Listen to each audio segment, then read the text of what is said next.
Radhe Radhe, Hare Krishna. Welcome to Krishna Kishori Kripa channel. आप सभी का स्वागत है। क्यों किया जाता है शरद पूर्णिमा की रात को गोपी गीत का गान? चलिए आज इस वीडियो में जानते हैं।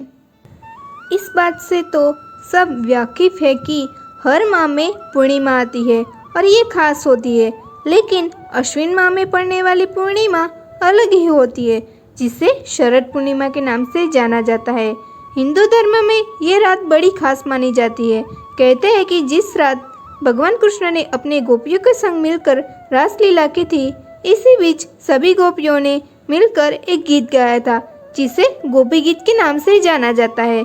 लेकिन क्या आप में से कोई ये बात जानता है कि जब रास का समय आया तो कुछ देर के लिए भगवान अंतर्ध्यान हो गए थे? चलिए जानते हैं इसके बारे में विस्तार से।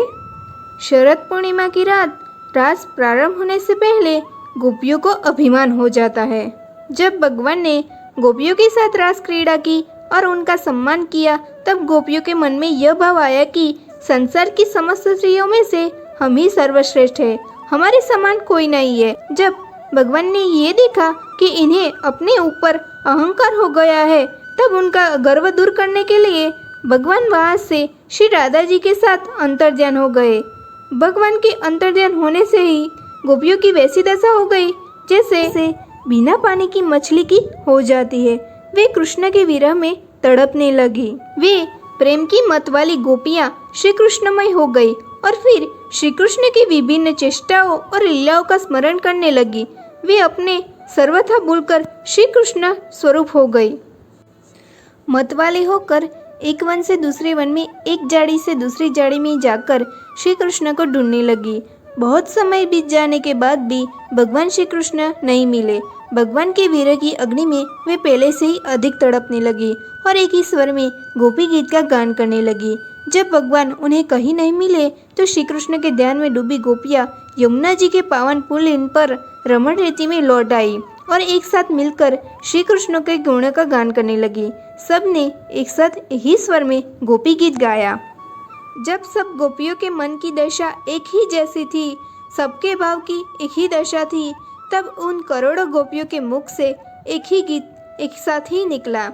गोपी गीत में 19 श्लोक और गोपी गीत कनक मंजरी छंद में है। भगवान के अंतर्ध्यान होने का एक ही कारण था और वो था कि भगवान गोपियों के प्रेम को जगत को दिखाना चाहते थे कि गोपियां मुझसे कितना प्रेम करती है। श्री कृष्ण के विरह में गोपियों ने जो गीत गाया था, गोपी गीत, वो इस प्रकार है। मैं आपको गोपी गीत के भावार्थ आपको सुनाती हूँ, जो इस प्रकार है। हे प्यारे, तुम्हारे जन्म के कारण वैकुंठ आदि लोगों से भी व्रज की महिमा बढ़ गई है। तभी तो सौंदर्य और मृदुलता की देवी लक्ष्मी जी अपना निवास स्थान वैकुंठ छोड़कर यहाँ नित्य निरंतर निवास करने लगी है, इसकी सेवा करने लगी है। परंतु हे प्रियतम, देखो तुम्हारी गोपियां जिन्होंने तुम्हारे चरण में ही अपने प्राण समर्पित कर रखे हैं, वन वन भटक कर तुम्हें ढूंढ रही है।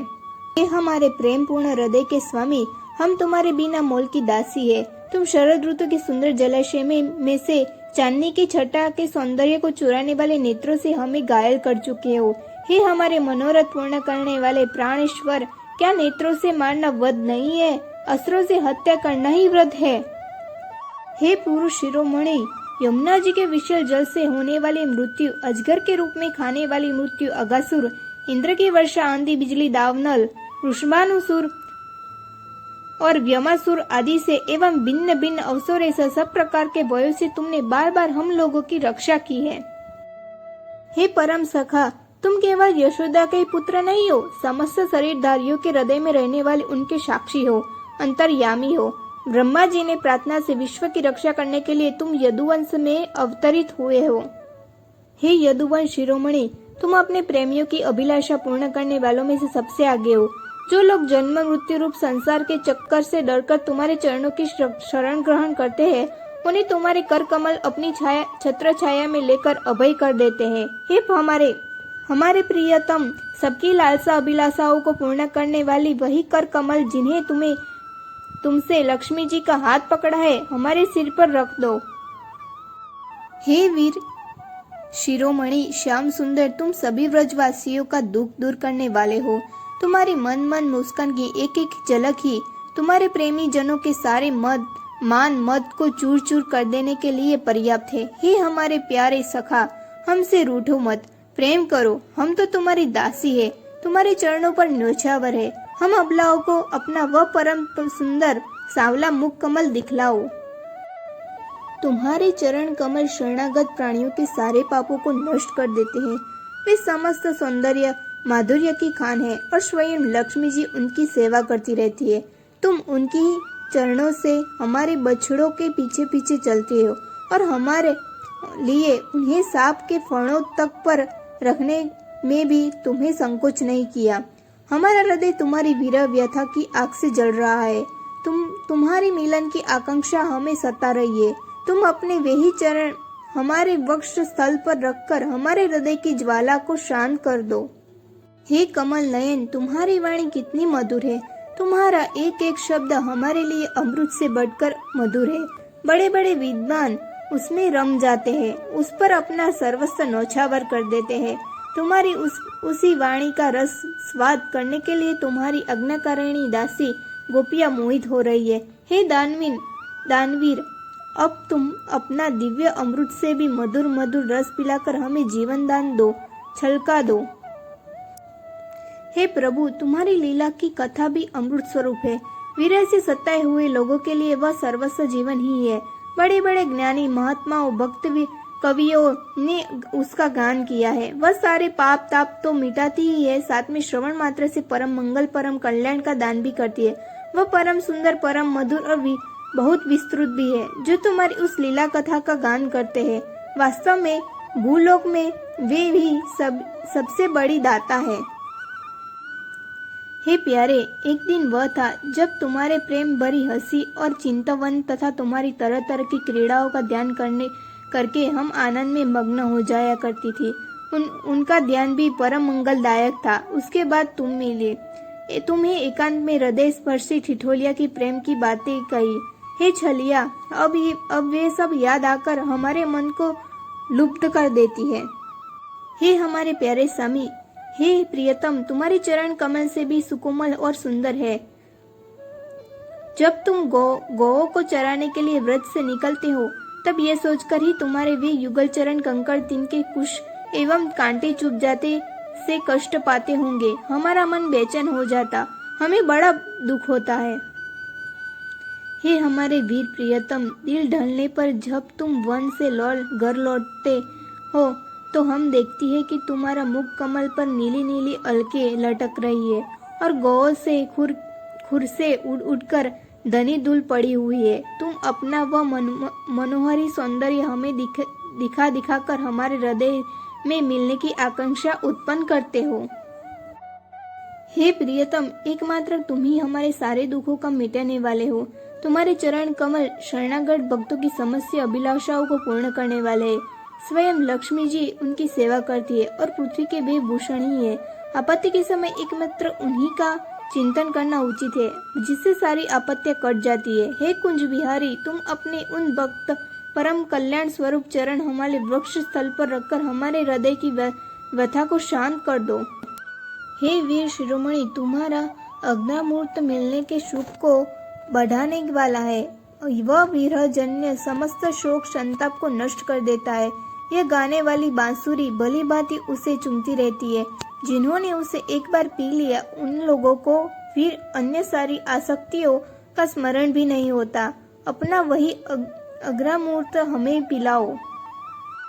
हे प्यारे, दिन के समय जब तुम वन में विहार करने के लिए चले जाते, तब तुम्हें देखे बिना हमारे लिए एक एक क्षण युग के समान हो जाता, और जब तुम संध्या के समय लौटते हो तथा घुंघराली अलकों से युक्त तुम्हारा परम सुंदर मुखबिंद हम देखती है, तो उस समय पलकों का गिरना भी हमारे लिए अत्यंत कष्टकारी हो जाता है। ऐसा जान पड़ता है कि इन पलकों को बनाने वाला विधाता मूर्ख है। हे हमारे प्यारे सुंदर श्याम, हम अपने पति पुत्र भाई बंधु और कुल परिवार का त्याग कर उनकी इच्छा और याज्ञाओं का उल्लंघन करके तुम्हारे पास आई है। हम तुम्हारे हर चाल को जानती है, हर संकेत को समझती है और तुम्हारे मधुर गान से मोहित होकर यहाँ आई है। हे कपटी, इस प्रकार रात्रि के समय आई हुई युवतियों को तुम्हारे सिवा कौन छोड़ सकता है। हे प्यारे, एकांत से तुम मिलने की इच्छा और प्रेम भाव जगाने वाली बातें किया करते थे। ठिठोली करके हमें छेड़ते थे। तुम प्रेम भरी चितवन से हमारी ओर देखकर मुस्कुरा देते थे और हम तुम्हारा वह विशाल वक्ष स्थल देखती थी जिस पर लक्ष्मी जी नित्य निरंतर निवास करती है। हे प्रिय, तब से अब तक निरंतर हमारी लालसा बढ़ती ही जा रही है और हमारा मन तुम्हारे प्रति अत्यंत आसक्त होता जा रहा है। हे प्यारे, तुम्हारी अभिव्यक्ति व्रजवन वासियों के संपूर्ण दुख ताप को नष्ट करने वाली और विश्व का पूर्ण मंगल करने के लिए है। हमारा हृदय तुम्हारे प्रति लालसा से भरा रहा है। कुछ थोड़ी सी औषधि प्रदान कर दो जो तुम्हारे निज जनों के हृदय रोग को स्वतः निर्मूल कर दे। हे श्री कृष्ण, तुम्हारे चरण कमल से भी कोमल है। उन्हें हम अपने कठोर स्तनों पर भी डरते डरते रखती है कि कहीं उन्हें चोट न लग जाए। उन्हीं चरणों से तुम रात्रि के समय घोर जंगल में छिपे छिपे भटकते रहते हो। क्या कंकड़, पत्थर, कांटे आदि की चोट लगने से उनमें पीड़ा नहीं होती? हमें तो इसकी कल्पना मात्र से ही चक्कर आ रहा है। हमें अचेत हो जाती है। हे प्यारे श्याम सुंदर, हे प्राणनाथ, हमारा जीवन तुम्हारे लिए है। हम तुम्हारे लिए जी रही है। हम सिर्फ तुम्हारी है। कृष्ण भगवान जी के विरह में गोपियों ने गोपी गीत गाकर उनको सुनाया। ये था उनका सारांश। मैं नीचे डिस्क्रिप्शन बॉक्स में गोपी गीत के लेयर्स डाल दूंगी, वहां जाके आप पढ़ सकते हो। और ये वीडियो अगर आपको पसंद आया हो तो इस वीडियो को लाइक कर देना और चैनल पे नए आए हो तो सब्सक्राइब कर देना और वीडियो शेयर करना बिल्कुल भी ना भूलिएगा। एकादशी या शरद पूर्णिमा के दिन या आदि दिनों में आप ठाकुर जी को गोपी गीत जरूर सुनाइएगा। ठाकुर जी गोपी गीत से जरूर प्रसन्न होते हैं। सो गाइज, ये था आज का वीडियो। कैसा लगा प्लीज कमेंट सेक्शन में आप जरूर बताइएगा। और अब मिलते हैं अपने अगली वीडियो में। तब तक के लिए bye. Radhe Radhe, Hare Krishna. Thank you for watching.